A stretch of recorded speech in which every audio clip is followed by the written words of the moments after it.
শুরু করিতেছি মহান আল্লাহর নামে, যিনি পরম করুণাময় এবং অত্যন্ত দয়ালু।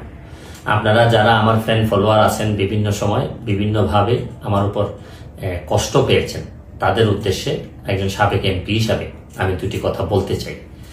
আমি আপনাদের এই সংস্কার, কোটা সংস্কার যে আন্দোলন, এই আন্দোলনে বা বৈষম্য বিরোধী ছাত্র আন্দোলন, এই আন্দোলনে কোটা সংস্কারের জন্য আমি সবসময় আপনাদের সাথে ছিলাম এবং এটাতে যারা আহত নিহত হয়েছেন তাদের পক্ষেও, এই বিচারের পক্ষেও আমি ছিলাম। কিন্তু আমার ব্যর্থতা হচ্ছে কি, আমি আপনাদেরকে বুঝাইতে পারি নাই। এটার জন্য আমি সম্পূর্ণ ব্যর্থ হয়েছি এবং আমি এই ব্যর্থ হওয়ার জন্য আমার যারা ফলোয়ার আছেন, যারা আমাকে নিয়ে প্রত্যাশা করেছেন, সবার কাছে আমি দুঃখ প্রকাশ করতেছি। আমি আপনাদেরকে আরেকটি কথা বলতে চাই। এখন যে কাঠামোগত সংস্কার আপনারা চাচ্ছেন, দেখেন এই সংস্কারের জন্য আমি বহু বছর আগে থেকে কাজ করে যাচ্ছি। আপনারা দেখেন এই দুর্নীতির বিরুদ্ধে যুদ্ধ গত 15 বছরে আপনারা যে 2-3 জন